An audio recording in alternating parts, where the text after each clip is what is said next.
Kicking it. So tired.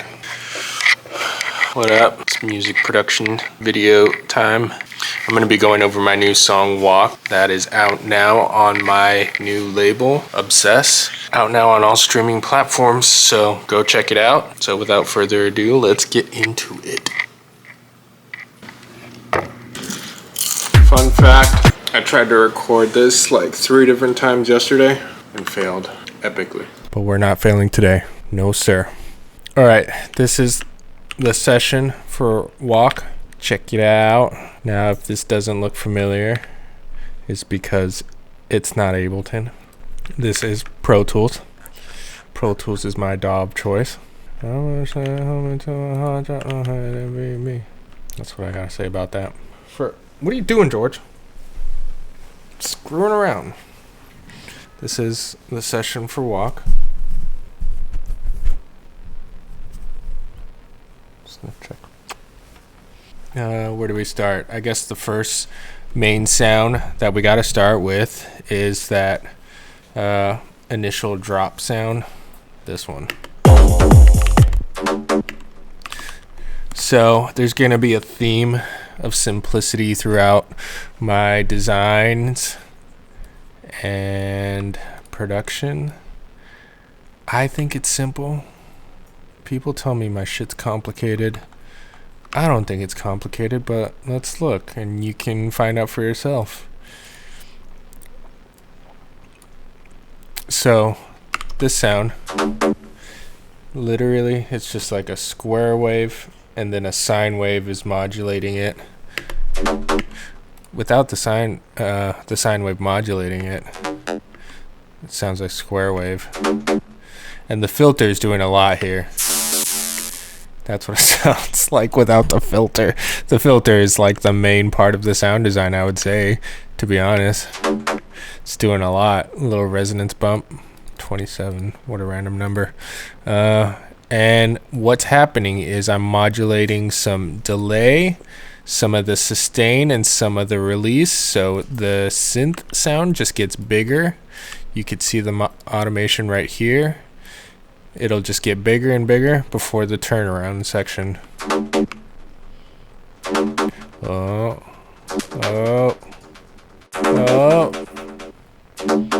Yeah, that's all that's doing. Super simple sound. Next sound is the sound in the turnaround. And guess what it is? Rave generator. Let's go. Shout out Justice. Made a whole song with Rave Generator. And they literally called it Generator.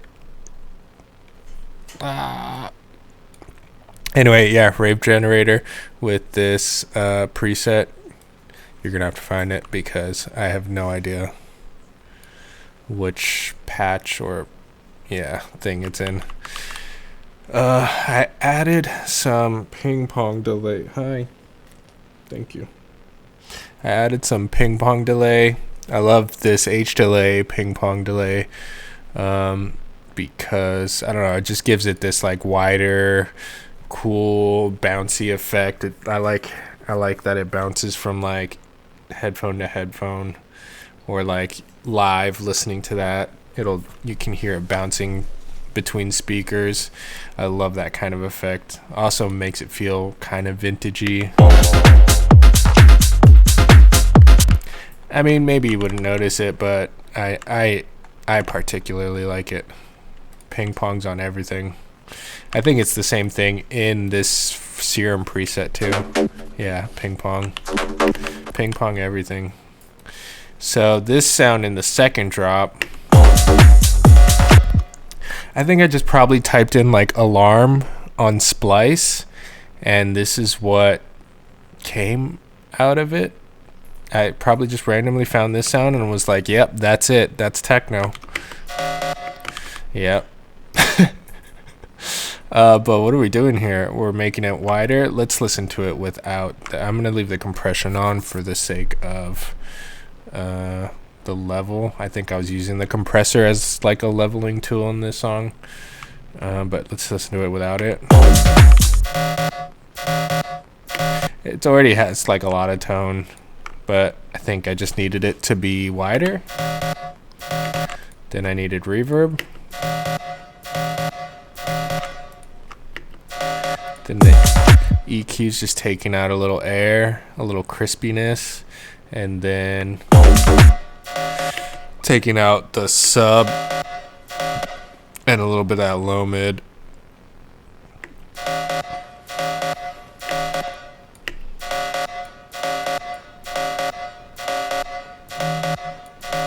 Yeah, low mid was too crazy, but I didn't have to do too much to get it out of the way of the track. But that's it for that one. My subs are pretty... For this song, let's see, what did I do? Ooh, yeah. So for this, the sub, it's just the main sub oscillator with a, quick envelope. And what I'm doing here is I'm adding a saw with the sub cut out of it. And the saw wave is acting like kind of like a distortion. It's giving harmonics. It's giving a little more low mid so that it's making the sub a little more presence. So this is without that saw. It's like just like a lot of knock, a lot of sine. Here you can like hear the fundamental more. You can hear that note actually come in, and you can hear the note, and that was the point of doing something like that. Like live, it wouldn't matter that much, but I really care about people being able to hear the note in their car or even through like a phone.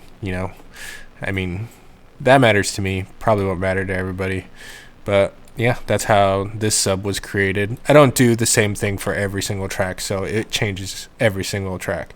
And to explain the sidechain, I use Track Spacer, and I actually don't have the sidechain absolutely smashed. I only have it at 50%. And what Track Spacer is doing is it's pushing frequencies that clash with the kick drum in this track. So anything in the sub that's clashing with the kick drum, it's pushing those frequencies down. That's what Track Spacer does. It doesn't just push the volume of the whole thing down. It pushes the frequencies that clash down, which I love way, way more. You can have it at 15%, and it's still... We could still work with that, but, at 50, you're getting a good pump. A pumping sound, and I still wanted the pumping sound because of the groove. I don't know, the house techno groove. You need that pumping sound. With this, not as cool. Pump, you can really feel that kick come through. Yeah, that's the sidechain I use for like everything. Sometimes it's more or less percentage. Yeah, this song. The alarm sound has very, very little on it. It's just pushing out the right frequencies just to have the kick come through a little more.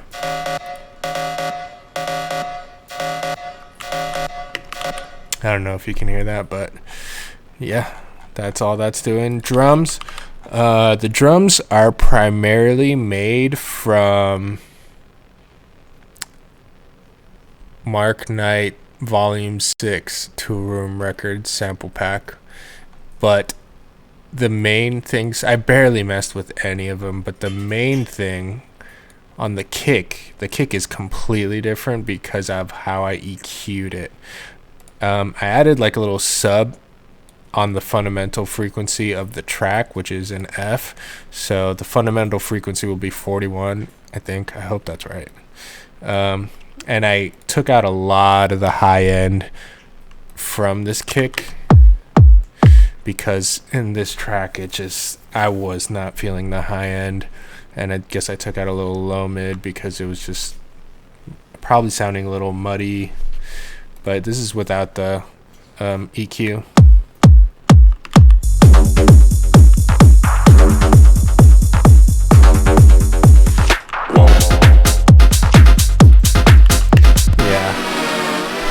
I feel like for this song, I really didn't like that high end, so I just took it all out.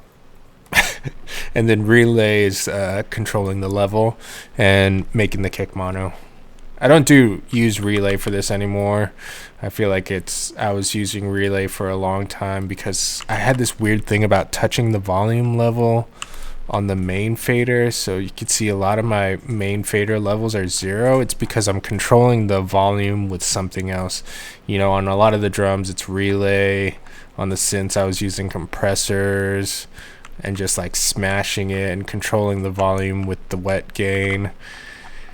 I haven't been doing that too much lately on newer tracks, but yeah, if you had any questions about why everything was zeroed out, it's because they're being controlled by something else.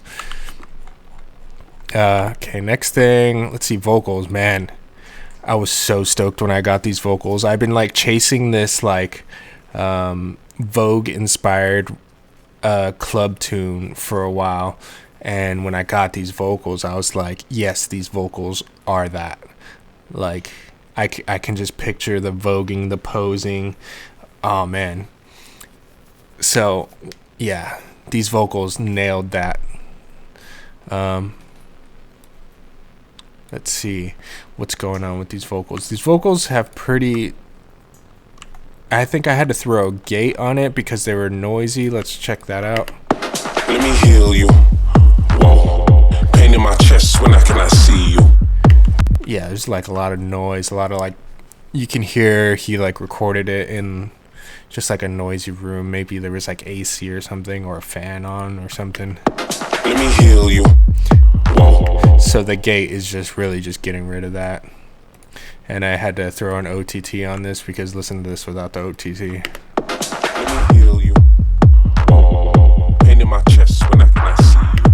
It was for sure recorded on like a laptop mic or something like that, and the OTT is really just good at quickly dealing with that, you know. And of course, I'm just trying to move as quick as possible.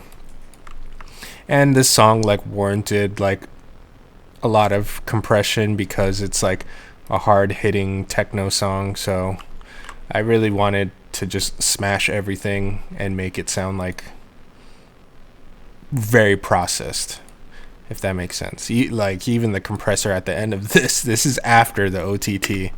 Let me heal you. Whoa. Pain in my chest when I cannot see you. Whoa. I need you here. I just wanted no dynamic range on those vocals, I guess. In the second half of this part, I have like a high octave of the same thing. Let me heal you.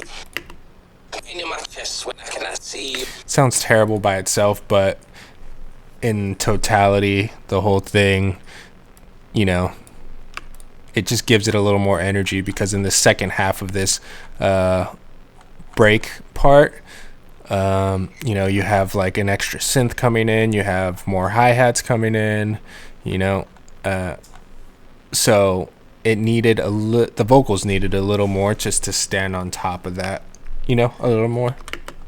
Let me heal you. Whoa. Pain in my chest when I cannot see you. Whoa. I need you here. I need to feel you. Whoa. I feel complete whenever I'm near you. I probably didn't have to do that, but you know, I liked how it sounded, so that's what I did. Let's see, in this break, I have these like stretched vocals right here.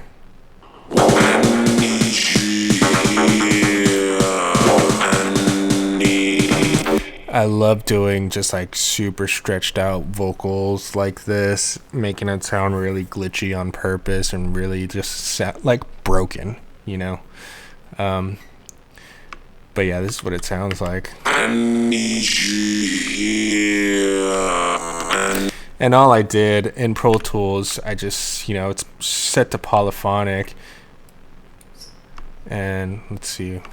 Yeah, I need to. It's something like this.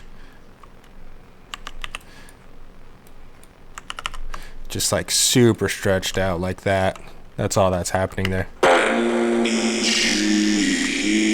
This is what it sounded like before. I need you here. I need to know.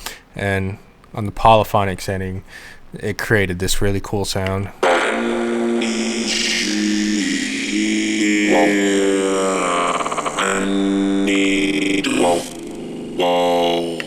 Yeah, I love how that came out. So that's that. Let's see. And all that's happening here is to make it like build up. I have Serum Effects. I have my preset called Wash, and all it's doing is it's bringing up delay, it's bringing up reverb, it's cutting out some low frequencies all the way up to like probably 600 or something, and then cutting out some high frequencies, and this is compressing all of that too, so it's not like the volume's not getting really, really high or higher than it needs to be. And the idea behind doing that here is to... Oh, I should have done that. The idea behind doing that here is to have the pre-drop vocals just not clash and be in the way of each other. I need you here, I need to whoa.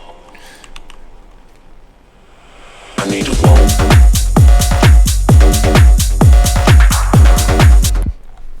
Yeah, that's pretty much that. These like risers and like noise effects. The noise effects does a lot for the fills here. Without that,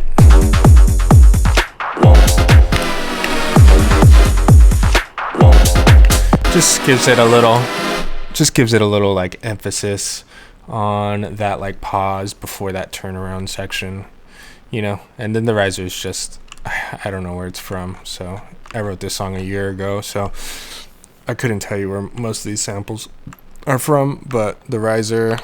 I really wanted like this weird sounding, very noticeable riser, and that was that for me.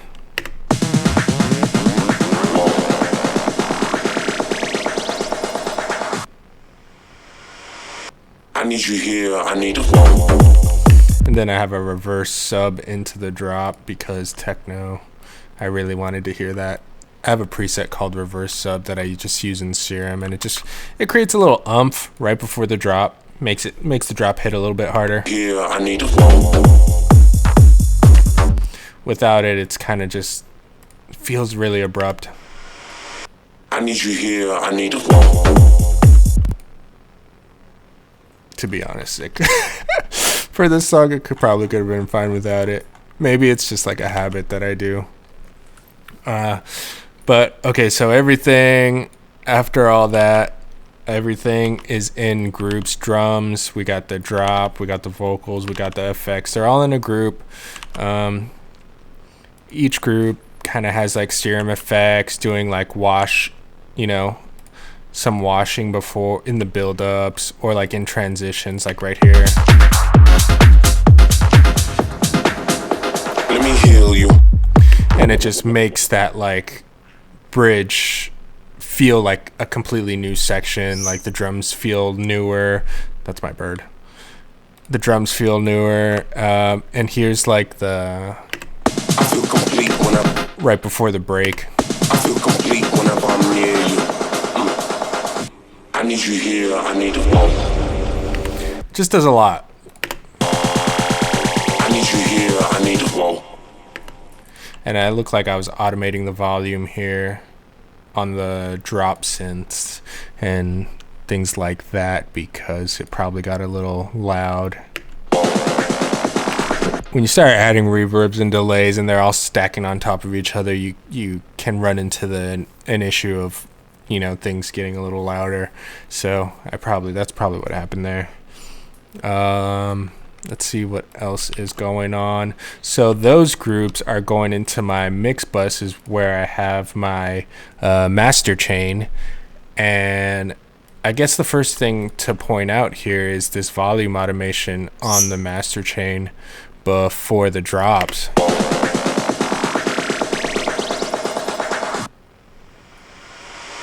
I need you here, I need to whoa. And you could probably really tell and notice it on the final limiter. You can see it.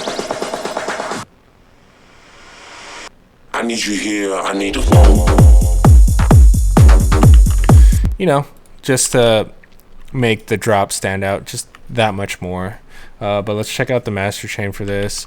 And keep in mind, this was a year ago already, so I'm probably doing stuff way differently. But to start, we have R bass. Probably thought I needed more fundamental sub in it.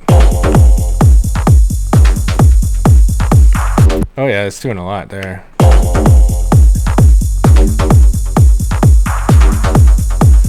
Yeah. I mean, that's doing quite a bit there. That sounds good. I get why I did that. We got Vitamin. Vitamin is just like a type of saturator for specific frequencies. I'd probably use something different nowadays, like Spectre. Spectre is really cool, but it's a similar thing. Yeah, it's just applying harmonic frequencies to, or like saturation to like these specific frequency bands. And here I did it on the high end and the subs. That's it. Just like to saturate the air and to saturate the subs. And I guess the idea was to make these frequency bands a little more present.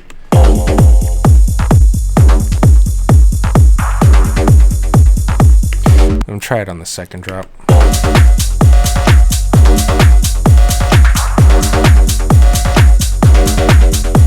Just like a teensy bit more air on those like cymbals and high end and stuff like that, and just a little bit more presence on the sub, in my opinion, from what I can tell. EQ, this is how I put this EQ on all master chains. You know, I just so the limiter is not having to deal with these frequencies under 20 hertz and, you know, these crispy frequencies above 14,000 hertz.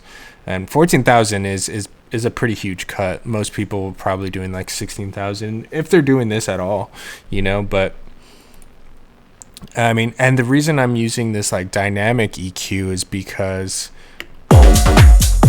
I'm just trying to push these frequencies out of the way. I'm not necessarily trying to cut them out altogether, because I'm not trying to destroy the energy of the track. I just want to push these useless frequencies out of the way that no one can even hear or feel. You'll probably feel it live, but it would sound so messy and so much less like attack and presence, and it adds so much muddiness to like live sound. And here I'm taking out a lot of these like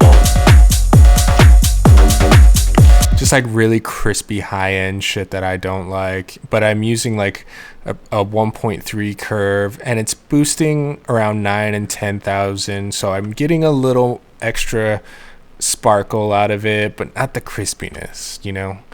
And that's what I'm trying to deal with there. Next, de-esser. I think there's probably like a hi-hat. Yeah, it's just dealing with that hi-hat. I was probably too lazy to go back into the actual drum and fix it. But I typically throw a de-esser on my master chains anyway, so that's what that's doing.